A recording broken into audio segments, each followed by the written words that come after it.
Hey, you, welcome back to Medium with the Mic. I'm your host, Kari Bandle, and today we're going to be talking about my favorite subject again.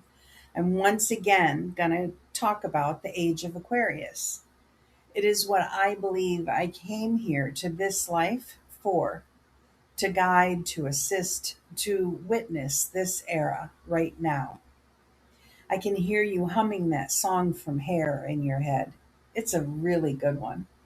This is not the age of Aquarius your parents or grandparents talked about in 1969.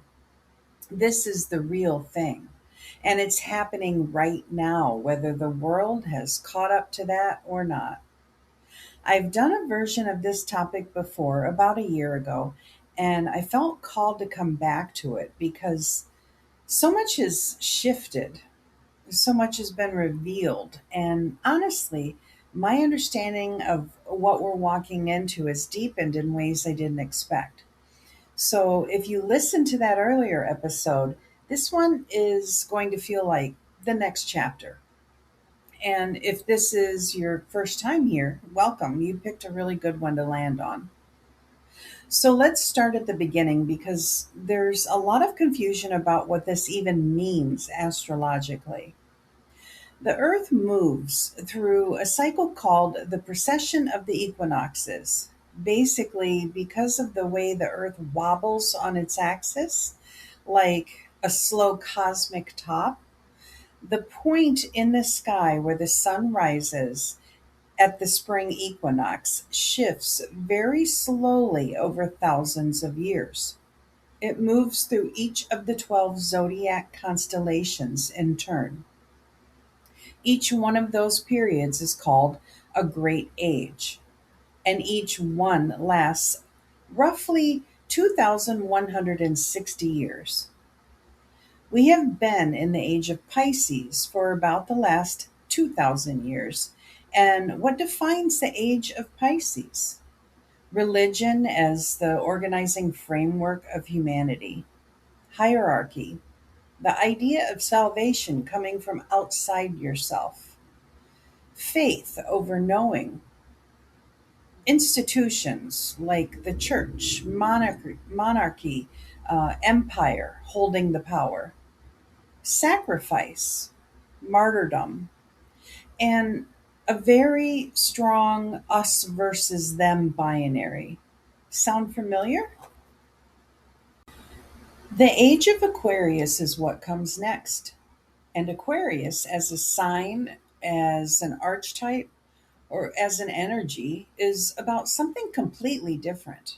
Aquarius rules collective consciousness, community, technology, truth telling, humanitarianism, the breaking down of old structures, the rising of the individual within the collective, innovation, and the reunion of science and spirit. Now, here's where it gets really interesting. The exact moment we enter the age of Aquarius is actually debated. Different astrologers place it anywhere from around 1900 to as late as 2600, depending on how they calculate the boundary. But what I want to say to you today, what I feel in my bones and witness in my work, what I see in the signs all around us is this: we are already in it. We are not approaching it. We're not at the gate. We are inside the birth canal of the new age, and we are moving. Now, I want to walk you through some of what is happening on and around this planet right now because Gaia, Mother Earth herself, is not being subtle. She is making very loud, very clear statements. And if you have the ears to hear them, they are extraordinary. Let me start with one that really stopped me in my tracks when I heard about it very recently. Scientists have discovered a vast reservoir of water beneath the Earth's surface. Not a small underground lake, a massive body of water held within rock deep in the mantle that is estimated to be larger than all of our surface oceans combined, all of them together, hidden inside the earth this whole time. In the spiritual and metaphysical world, water is one of the most powerful symbols we have. Water represents the unconscious. It's it represents emotion, flow, the hidden depths of what is real. It represents truth that cannot be suppressed forever. And here is Gaia, literally revealing that she has been holding an ocean within herself all along. Secret, vast, sustaining. Just like so many of the truths that are rising to the surface in human consciousness right now. This is not a coincidence. I don't believe in those. Now, let's talk about the Schumann resonance. For those who are new to this concept, the Schumann resonance is essentially the electromagnetic heartbeat of the Earth. It is the frequency at which the space between the Earth's surface and the ionosphere naturally resonates. It was measured and named by a physicist, Winfried Schumann, in the 1950s. And for decades, it sat at a fairly stable 7.83 hertz. So stable, in fact, that it has been compared to the resting heart rate of the planet. In recent years, and with increasing frequency, that resonance has been spiking. We're talking about spikes into the 30s and 40s, sometimes even higher. Researchers and intuitives alike have been watching this with great attention because there's a growing body of thought that says the Schumann resonance and human brainwave activities are connected, that when the Earth's frequency rises, so does something in us. It's raising the vibration in us right now. Did you notice the great awakening happening? I did. Think about it this way. If the planet is literally vibrating at a higher frequency, and we are electromagnetic beings living on and within her field, we are being tuned, like a string on an instrument being wound tighter, reaching higher a higher note. Some people feel this as anxiety, sleeplessness, heightened emotion, sudden clarity, old wounds surfacing. Sound like anyone you know? Sound like the collective right now. It's it's not chaos, it's just recalibration. And then there are the poles. The Earth's magnetic poles have always shifted over geological time, but scientists are tracking movement that is faster now than it has been in recorded history. The North Magnetic Pole is moving towards Siberia at a pace that has researchers updating navigation systems in real time. The magnetic field itself is weakening in some regions, strengthening in others. The Earth is literally reorganizing her own magnetic structure. In the metaphysical world, the poles and the magnetic field have long been associated with the structure of reality itself, the organizing grid of the physical plane. And when that grid shifts, everything built on the old structure has to find new footing. I'm not saying this to alarm you. I'm saying it because I find it breathtaking. The earth is not dying. The earth is transforming. Mother Earth is reclaiming, recreating, regenerating what humans have destroyed. And she is doing it on a schedule that has nothing to do with our convenience or our comfort, and everything to do with a larger cosmic plan.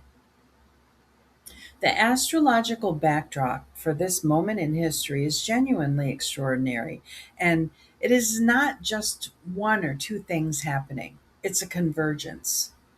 Neptune spent 15 years in Pisces, deepening our collective call towards compassion, spirituality, mental health awareness, and artistic healing.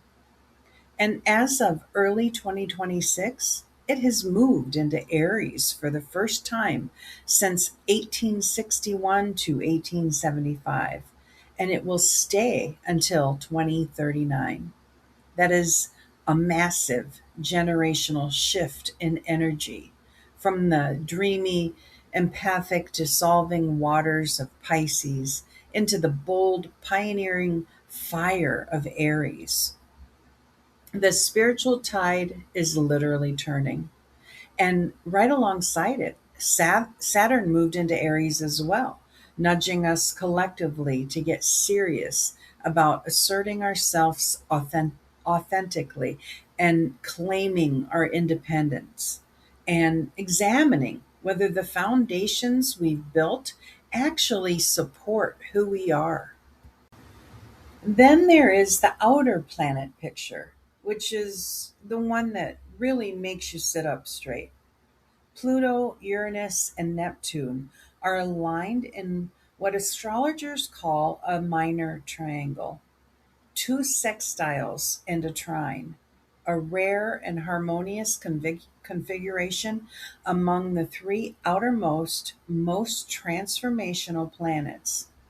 These are the planets of collective evolution, sudden awakening, and spiritual dissolution of the old. Having all three in positive aspect to each other is not something that happens often.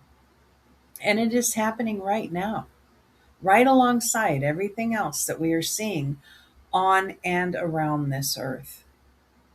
Uranus also moved into Gemini in July 2025, the sign of communication, information, and the exchange of ideas, which historically correlates with radical breakthroughs in how humanity shares knowledge and connects.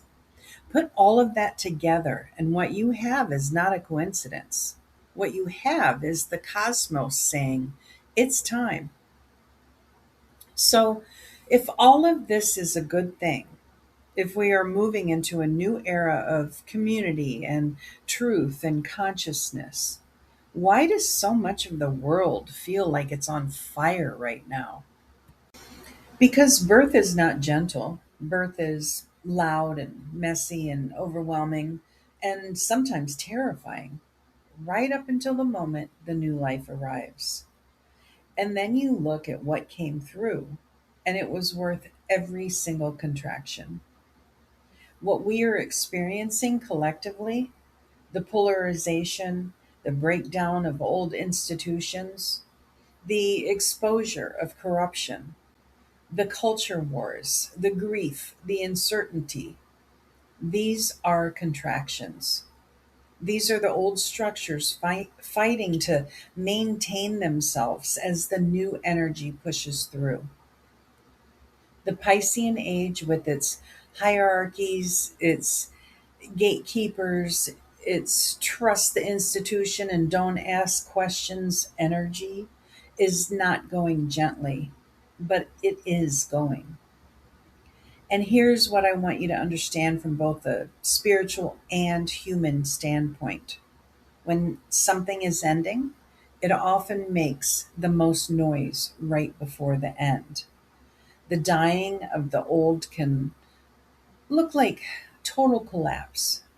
It can look like everything is falling apart. But falling apart and falling away are two very different things. What is falling away is what no longer belongs in the new world. And what is being born slowly, beautifully, in communities and conversations and moments of human connection all over this planet is something we have not seen in 2,000 years. So, what does the age of Aquarius actually look like when it arrives? What are we moving toward? I'll tell you what I see and what I feel and what I genuinely believe, not as a wish, but as a knowing. And I've been really paying attention. Community, real community, not the social media performance of community, but actual human beings choosing to show up for each other. Neighborhoods that function like villages, people sharing resources, skills, food, knowledge, the rediscovery that we were never meant to do this alone. Technology in service of the human soul. Aquarius rules technology, yes, but Aquarius ruled technology serves the collective, not the corporation. We are in a messy middle right now where technology is still largely being used to extract and control. But the Aquarian impulse is pushing towards tools that liberate, that connect, that heal, that democratize knowledge. We are seeing the very early stages of this, and it will deepen. The collapse of the middleman between you and your knowing. The age of Pisces required priests and prophets and institutions to tell you what was true and what was sacred.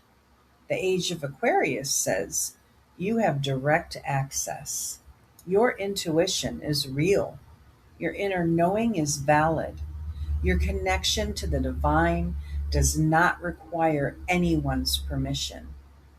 This is why we are seeing such an explosion of people waking up to their own intuitive abilities, their own spiritual experiences, their own sense that there is more going on than the material world has told them. We are in a great awakening. And here's the piece that's really great: unity without uniformity. Aquarius is not homogenizing energy. It does not say we all have to be the same. It says we are all part of one human family. And that distinction is beautiful, not threatening. The new world being born is one where difference is interesting rather than dangerous, where your way of experiencing the divine is honored alongside my way, where we can disagree and still share a table. Wow, what an amazing concept. I remember when people could speak about politics without hatred, and the news just told you the news, leaving you to decide what it means. I don't know if I will see the fullness of that world in this lifetime, but I'll tell you something. I know I will see it from where I'll be. And that thought does not make me sad. It fills me with peace. So, how do we live as Aquarian souls in a world still mid transition? How do we hold the vision without burning out the gap between what is and what is coming? A few things I come back to again and again. First, attend to your own frequency. You are an electromagnetic being living inside an electromagnetic planet. The Schumann spikes affect you. The collective anxiety affects you, which means your own inner work isn't selfish.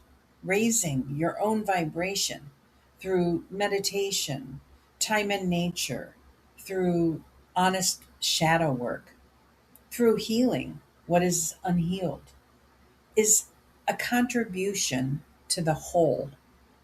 You are part of the field. How you show up in it matters. Second, build your community now. Don't wait for the new world. Start creating it in your own life. Who around you shares your values? Who can you show up for? Who would show up for you? Community does not require perfection, it requires intention. Third, trust what is being revealed. Every time something uncomfortable surfaces in your life, in the news, in your relationships, understand that revelation is part of this transition. What cannot live in the light of the Aquarian age is being brought into the light so it can be seen and released. Do not look away.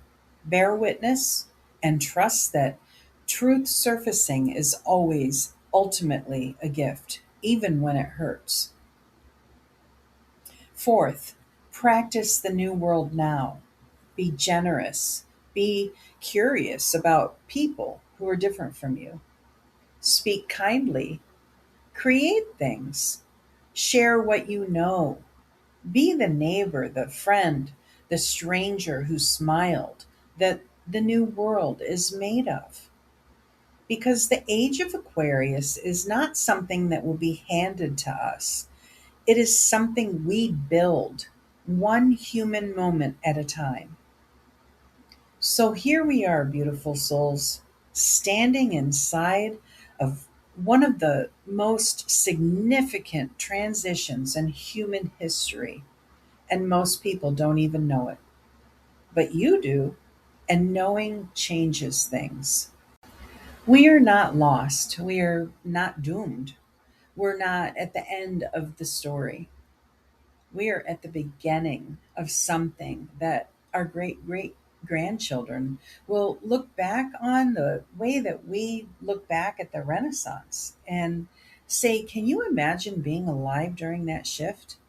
Can you imagine what it must have felt like to be at the turning of the age? Well, you are, and it is extraordinary. And you're not here by accident. That's all I have for you today. Thank you from the bottom of my heart for spending this time with me. And if this episode found you, I don't think it was by chance. If it resonated with you, please share it with someone who needs to hear it. Leave a review, subscribe, tell a friend. Every single one of those actions helps this show reach more people.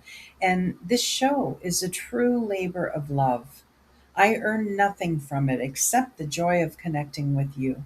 So if you feel moved to support it, you can buy me a coffee in the podcast notes or at sacredwhispers1111.com on the podcast page. It keeps us ad free and keeps me caffeinated in creating. Until next time, keep your frequency high, trust what is unfolding, and remember you were born for exactly this moment. I love you. Take good care and keep listening to those whispers of wisdom.